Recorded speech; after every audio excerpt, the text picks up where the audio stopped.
భలే ఉంది సిరి.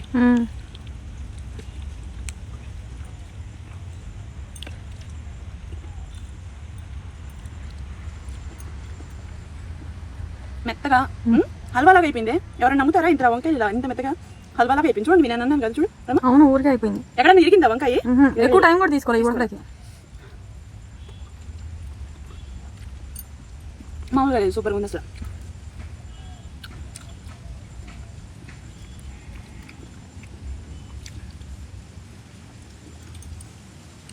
Super. Good morning friends అందరికీ. ఇది అమ్మ కూర కారం అండి. నేను నా చేత్తో తయారు చేసిన కారం. ఇది శృతి శుభ్రత తోటి హోమ్ మేడ్ కారం అండి. ఇందులో ధనియాలు, జీలకర్ర, మెంతులు, కాశ్మీరీ ఎండుమిర్చి, గుంటూరు ఎండుమిర్చి ఇవన్నీ కలిపి స్వయాన నా చేత్తో నేను చేసిన కారం. చిన్నప్పటి నుంచి మా అమ్మ చేస్తే నేను తిన్న కారం, నేను తయారు చేసి నా పిల్లలకి పెట్టిన కారం. ఈ అమ్మ కూర కారం నచ్చిన వాళ్ళు పర్చేస్ చేయండి. హెల్తీగా ఉంటుందండి, చాలా మంచి కారం.